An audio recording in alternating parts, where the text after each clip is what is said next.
there are times when we want our beliefs to be true, or our idealism to pan out. And I've experienced this in my own life. Like I was looking into diets, like what was the perfect diet for a human, right?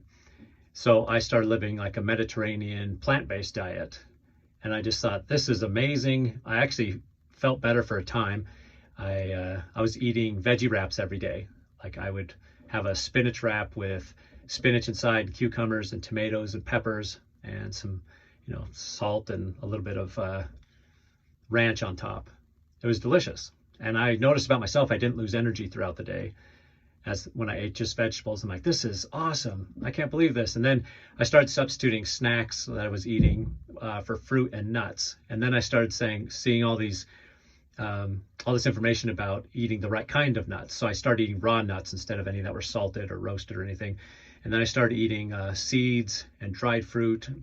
I made sure it had no added sugar. And I just went from there. I kind of springboarded. I got into hummus. I started making my own hummus because I was such a fan of hummus. And I started making my own even tahini sauce to go with the hummus. And I made my own refried beans. I mean, I was beans and rice and vegetables and salads. And I was rolling. Then the bloody diarrhea hit. And things came to a screeching halt. And I was so confused because I was living this, I thought, great diet that was supposed to be super healthy, and where was this problem coming from?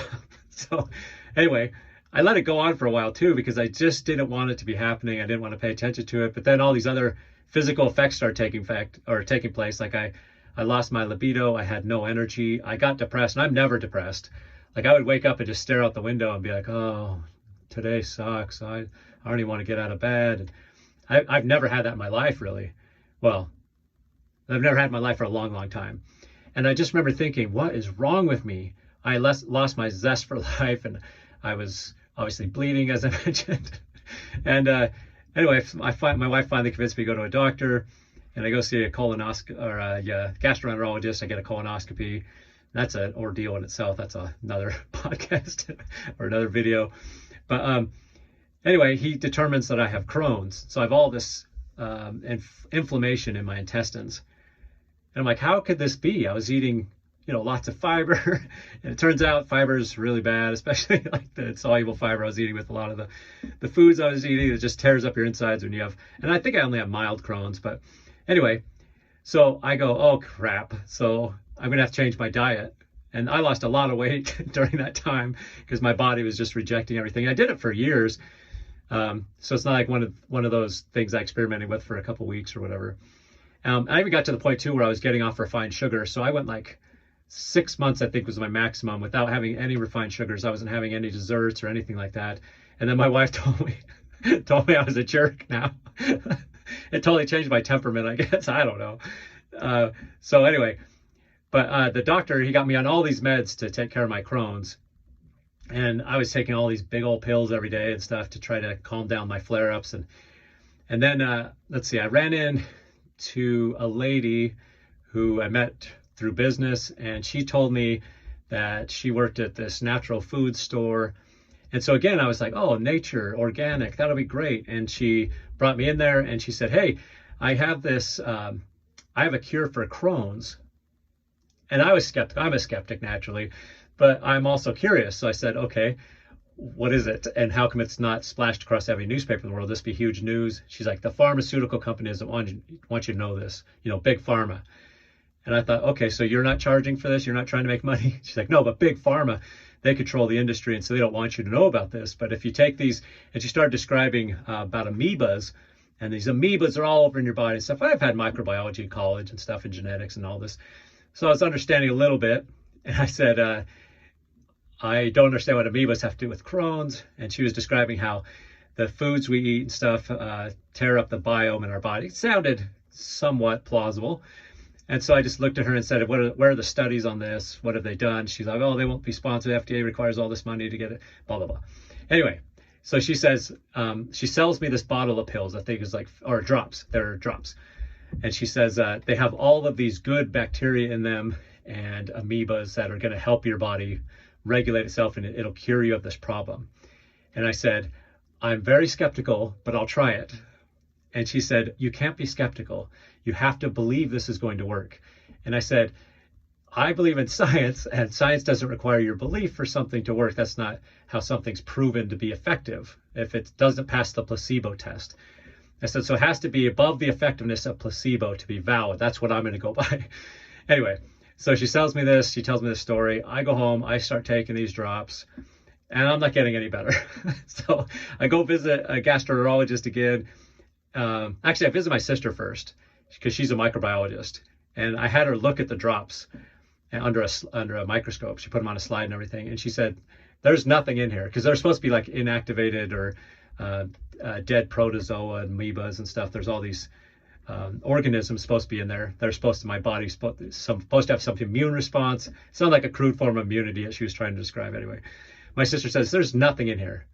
And I said, well, I can feel a little zing when it goes down. There just must be alcohol. And she's like, yeah, there's no cellular organisms in here at all, or evidence of cellular organisms. So I'm like, oh, great. So then I go see a gastroenterologist, and I tell him I'm taking these pills or these drops. And he's like, what are you doing? What is that? Or, do you even know what you're taking? I said, well, this lady told me the story. Then he goes and looks at, he has his lab examine it too. He comes back with the same results my sister said.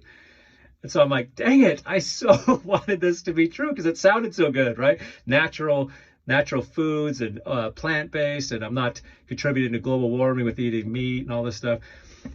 Anyway, so I go back to doing my normal diet, or a diet with more meat and I guess less fiber, because that was better for my body. A lot of mushy food.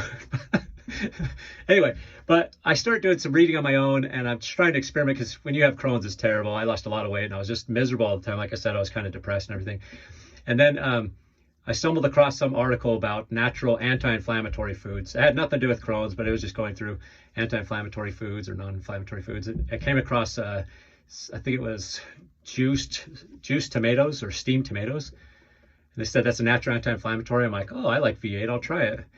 So I started drinking V8s, and I was able to get off my meds because I was drinking V8s. And I have no idea why that worked. But now, every time, like it's been years, every time I get a flare-up, I could just drink V8, or I guzzle like 2 cans. And it works like, it feels like Pepto-Bismol. It just coats my whole digestive tract from my back of my throat all the way to my anus or rectum, whatever.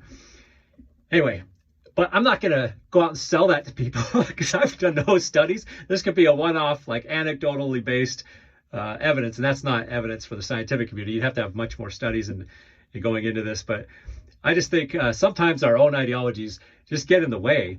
And I don't know, the natural thing is a big deal. Like, there's this idea that if you could say natural, that's the way you should be living and stuff. We have these idealistic ways of viewing life, and I just realized that's one of the times that just my idealism got destroyed by reality and crisscross all over the place. I was just all over the place. So now I'm back to drinking V8s and I'm off meds, but also the natural cure the lady gave me didn't work. And I know there's other people out there saying like, I have Crohn's and I make it work with vegetarianism, and that's fine. And then I know also with ideologies, it's weird because I studied enough ideologies, I've believed enough of them myself, that once you get it, it seems on the outside that it's cut and dry, like vegetarianism versus carnivores kind of thing. But once you get into any ideology, there's a whole slew of arguments in there. And it only looks like it's one solid thing from the outside. But once you get in there, there's people being more nitpicky than others. And they're saying, no, this is the proper way. This is the proper way. There's even meat eaters that say, well, everybody's having digestive problems or whatever, if that's even the case. But because they're not eating wild meat, right? Wild meat is way better for you. We factory farm, so we got all these animals that are just stagnant all day and sedentary. We're eating lazy animals instead of athletes or wild animals. So I mean, there's always that case to be made. So there's so many different ideologies out there, and I just don't know. That's what I've convinced myself of. I don't know, but I'm willing to try. And as Hamilton said, I think it was Alexander Hamilton, experience is the oracle of truth.